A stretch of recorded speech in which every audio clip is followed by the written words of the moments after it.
Now we will change our dialogue partner. Now we will change to our mind. And we will do the same as we did for the body cells. And we ask two questions.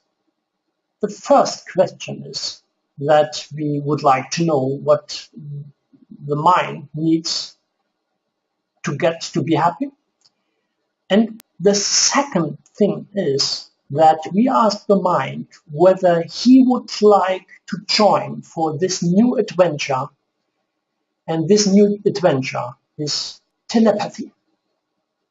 And I would like to ask you that you now go again in your emotional, relaxing, loving mood to your body, that you look to you, that you smile, that you feel good to see you.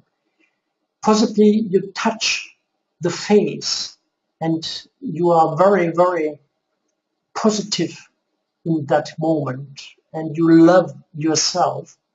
And then you ask those two questions, and you can use your own language. You don't need to use English. Please formulate the questions as in a way that you feel good if you talk to your mind. Let's start. We will shorten that a little bit. Please close your eyes.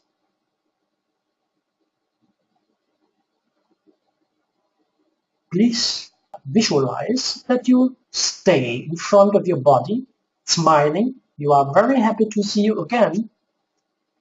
And you have that loving feeling for yourself. And you ask, dear mind, what can I do for you to make you happy?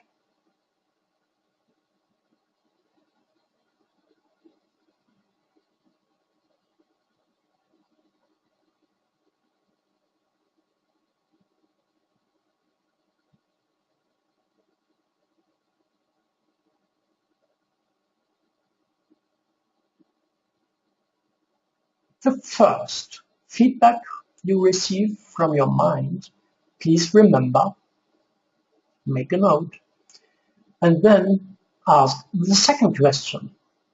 Dear mind, and you are very happy and loving in that moment, dear mind, would you join me for a new adventure and support me in learning telepathy? The first what you receive, please remember.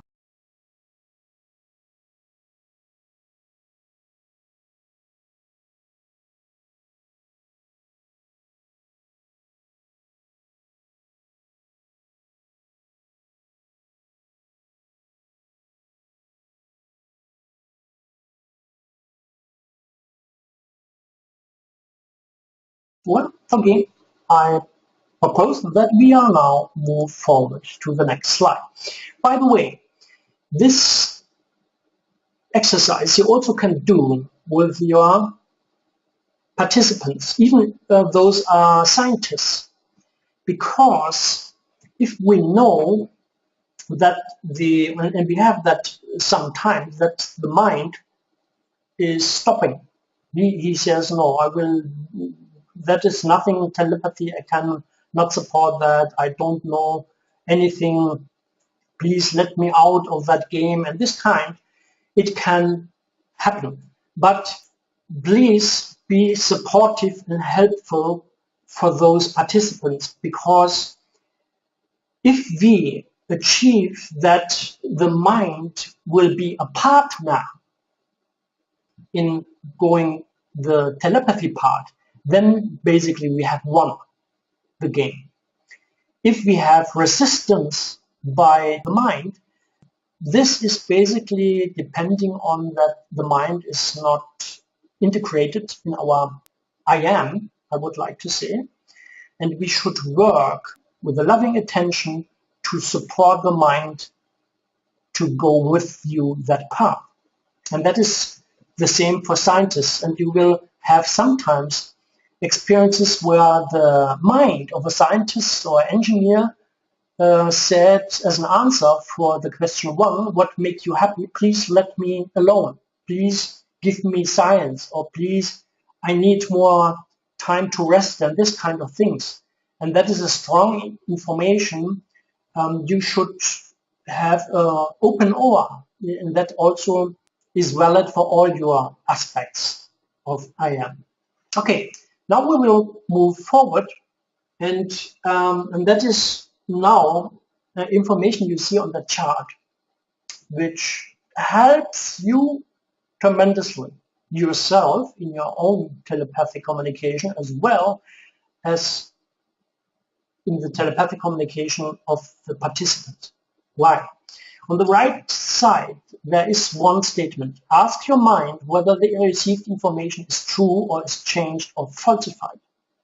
If you have built up that communication with your mind as an aspect of yourself, then you can ask your mind whether he has modified the information, or whether this would have changed, or whether that is true. And the mind, as any other aspect on a consciousness level, will always tell the truth. And we have had many times that if the participant during a telepathic communication was in doubt of the received information, and he then asked the mind, please tell me what part of that information was put in and filled in from your side, that the mind answered very detailed, this part is originally, and this part of the information was given by me as the mind. And that is for all telepathic communication a great, great assistance and support, because you always can ask the mind, is that a true information or not? And that helps you to verify and validate telepathic information. And there are, I mentioned some exceptions, and actually there are some other aspects in your body, but they are not so in front of all the communication, who sometimes could fill a little piece of information, but not as strong as the mind.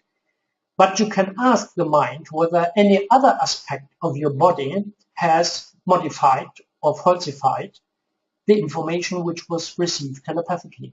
So the mind is a very, very strong friend and partner. I would like to emphasize that with a thick underline.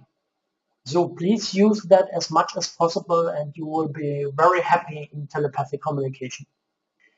So we are now on the next slide, which basically shows you that picture. The answer of who am I is I am any. You have, and that is indicated by the small stars, the consciousness entities, you are full of different consciousness aspects. Even if you talk to your body cells, that is the whole structure, the whole cell structure of your body, you can focus with your consciousness on certain aspects of your body cells, like organs, for example, or to your hand or your eyes or your feet or whatever you would like, and you could communicate with that small aspects of your body cell structure. And even you go, as I mentioned before, you can go on a molecular level to communicate with a molecule in your body, and you can communicate with a single cell. You can ask, for example, do you have heard from that concept of ascension and the light body? For example, that is a very interesting question. You could ask your body cells, did you hear of the light body and the ascension? And let you surprise yourself what the body cells ask. And please be not surprised if they say, yeah, sure, I do know of that. And then you could ask, at what percentage level of the light body process are we at the moment? If you look to the body cells, the body cell, and you will receive the answer. So please remember, our consciousness is without any limitations. We can do with our consciousness what we want. And I give you another indication of what we sometimes do in certain events. You can ask your body cells. This is a very, very actual question we run many times, so we ask many times during the last weeks. Ask your body cells what your body cells think if you like to go to a solid war. And you might be surprised what your body cell will tell you. And then start to ask your mind what the mind thinks if you would like to go to a solid war. Let yourself be surprised what your mind says at the current time to those questions. As I mentioned, please be creative with your consciousness. You can ask anything what you like. And what we are doing and experience at the moment is here shown on that picture. More and more we take that overview state or level of our multidimensional consciousness. We more and more look to us from above in that picture, and we recognize that we exist or consist of our own universe, if you like, of consciousness entities. And our job is step by step to integrate all aspects with all the love we can give to ourselves into our inner world. Not say to the mind, please go away, I don't need you anymore, to be very, very strict at the moment. No. Use that love you have in your heart and ask him to come into your I am. And on the right side here on that slide is a statement. And that is true. If you try to do that, for example, if you lie in the bed and you are relaxed and you say to your body cells, your mind, your inner child, your kundalini, your Merkaba, whatever you can imagine, please come to me, I love you, then you feel instantly unbelievable inner peace and harmony. And that is something what happens now, step by step, because we are now in that phase of our process.